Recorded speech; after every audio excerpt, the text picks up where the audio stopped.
Hello and thanks for joining me in another episode. Today we're looking at a few things, so keep tuned. You're going to be looking at the best video games. Are they too old? We're going to be looking at Turtle Beach headphones to see if are they the best headphones? Gaming? That's kind of the arena today. So the first article is CNET, and I'm going to have a quick look at this for you to see what is this all about, shenanigans or what. In 2023, all the best video games are old. So many remakes. So has anybody made anything interesting? Mark, good article here on the old CNET. Well done. We've got a quick look here. We can see that he's 41 years old to be precise. Despite this, I'm trying to preserve a youthful vibe to stay connected to the new. Instead, I've become an embarrassment in the opposite direction. I've gone Hello fellow kids, I'm not a regular dad, I'm a cool dad. Backwards baseball cap, yeah. Games wise, what are you saying then? Okay, what do you think? Do you think we've had any half decent games come out recently? It's not a thing now, is it? Nobody makes good games anymore, and if they do, they're not unique. It's just the same thing rehashed into something else. Let me know in the comments, love to hear from you to see what you think about this gaming arena. Gizmodo's got an interesting one here. The Turtle Beach Stealth Pro has the best noise cancellation on a gaming headset. Is that even a thing? I reckon if you're looking at gaming headsets, you want to look at something interesting. Gizmodo's giving me a nice little article here. This is I had a Turtle Beach headset before, like for gaming. It was alright, like the one ear cup size one. This one is $329. Asking a lot for a headset, especially for an active noise cancelling headset that doesn't come from the likes of Apple, Sony, but the Turtle Beach Stealth Pro headset lives up to its name. Oh, okay. Interesting. Who's wrote this article? I like the way they wrote this. Rashid, good job. Gizmodo, I like that. Normally reading these is very difficult, but okay, so what's the situation? Likes, spare battery, intuitive controls, extremely comfortable fit, long battery life, brilliant treble, excellent multi-point Bluetooth. Okay, dislike no 3.5mm jack. The adjustment slider is too tight. What do you think, people? What do you think? I reckon that looks alright. Price wise, interesting. Price wise, definitely interesting. But if you're getting noise cancellation, you're a bit of a gaming fiend. You don't want to hear your dog barking in the background. This is where you want to go with it, mate. Hey, comes nicely boxed up as well. So it definitely comes nicely boxed up. This is the Turtle Beach Stealth Pro. Looks clean enough for the Subway. Turtle Beach experimented with a slightly different design for the Stealth Pro. The company drifted away from the Stealth series standard oval aesthetics towards an all plastic body with a metal headband and round ear cups. I like the packaging. And if they're touting it as good as it is with the noise cancellation, that's going to be like a nice pair of headphones. What do I use? I've got a nice pair of headphones that I like. They're not really noise cancelling because I want to hear around me. I don't want to be like run over by a car, because that's the new thing now, isn't it? People noise cancelling headphones. They're head deep in their phones, just walking around like zombies. Oh, a car comes, boom, or a tram comes and whack, it takes you out. Right? Yeah, okay. Why am I ranting and moaning? But that's giving you an idea of the Turtle Beach. It's a nice headphone. It's got a stealth feel to it. If you're listening on the podcast, check out the video. I've got it on screen, the article, or check out the Gizmodo article about it. I'll give you a quick overview of the pros and cons so you know where we're sitting with it. It's battery. Spare battery. That's one thing. That's an extra thing you have to worry about. In the old days, just whack in a cable into your phone and you're fine to go. Your phone's charged, your headphones work, but now you have to have a battery for your headphones. Everything's becoming battery. Okay, no 3mm jack. What do you think, people? Let me know in the comments. Is this something you would spend over $329 on? Holy monoly, people. What do we actually know about the Google Fold, the Pixel Fold? Have you seen that? That's like a next level thing, isn't it? So everybody's getting onto this Fold vibe. Is it a myth? Is it like just a fad, or is it basically a tablet in a phone? It looks interesting. So what we got here? Slash Gear, we got a quick article. Google Pixel Fold leak teases price. So the price, launch date, and key features of the Google Pixel Are you a bit of a fiend in the old Pixel? Competition is good enough, especially in the foldable arena where customers are begging daily for prices to come down. At least there is more than one viable option now, and several reputable rumors have long tipped us off to Google's plan for adding the Pixel Fold. What are I don't know. What do you think? Is that like a thing? Should we be looking at Google Pixel Fold leak? Do you like a foldy phone? Or would you want a small lightweight phone that you use as a phone? It's merging. The arena is merging now. We don't know which to use in which scenario. Interesting. Okay. How much is it going to cost? We got a price break now. If you're sold, you can start to assess the trade-in value of your current phones as the report comes with word that Google will take your older device to help make the Pixel Fold a more manageable buy. That means it's going to be a bit of moolah, isn't it? You're going to have to spend a little bit of dasheroni because if they want you to trade your old Fold in, it's going to be a lot of money, mate. What do you think? Would you buy a Pixel Fold? Oh, wait a minute, you got some prices there.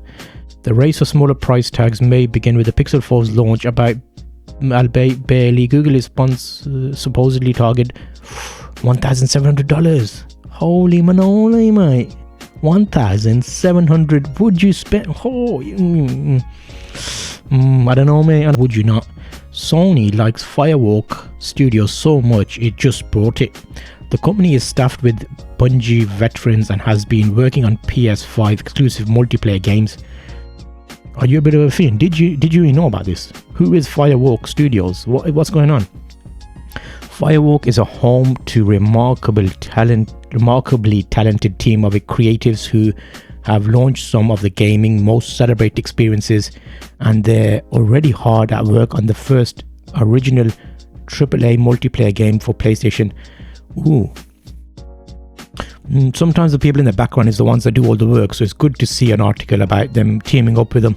So Firewalk Studios, well done, people, getting a nice little deal there. I reckon that's going to be a nice one for you. Can we have a little research on Firewalk Studios and see what is Firewalk Studios? Let me just have a look. Have they got their own website and stuff? Firewalk Studios is a new game development studio whose mission is to spark incredibly multiplayer experiences that inspire memorable moments.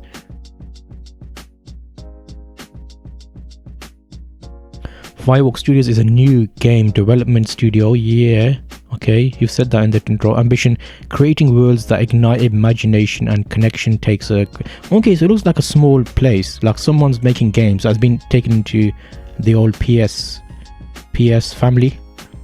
Ooh, they got a YouTube channel. Should we have a quick look? We've got a couple of games I can check out what they've got. So I'm just looking at their website right about now. Nice sleek website, 128 subscribers, so not a massive one, no videos on their YouTube channel. So that shows you, if you're in this arena, if you're making good stuff, someone like PlayStation could come along and say, you know what, mate, here's a deal, we're gonna buy you, right? So they're probably onto something good there. Interesting. I like that. It's always giving you the small people a chance, basically. When schools buy stuff and it's not good enough for the students, schools bought millions of Chromebooks in 2020, and 3 years later, they're starting to break. The US Public Interest Research Group Education Fund has found that cheap Chromebooks, due to their short lifespans and lack of reliability, are both less sustainable and more expensive for schools than pricier. You know what? Buy once, buy good. Buy a ThinkPad.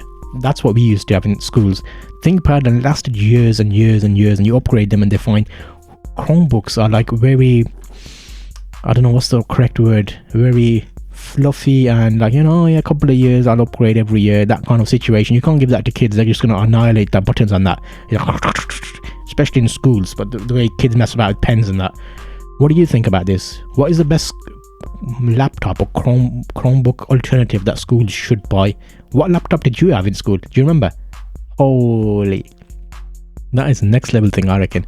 So let's have a quick little... Back in the early 2020s, as the COVID pandemic drove classrooms online, school districts found themselves needing to bulk purchase affordable laptops. Okay, makes sense now. When they couldn't get other laptops, they had to buy Chromebooks. So rather than have nothing, they had Chromebooks. I probably have nothing, mate.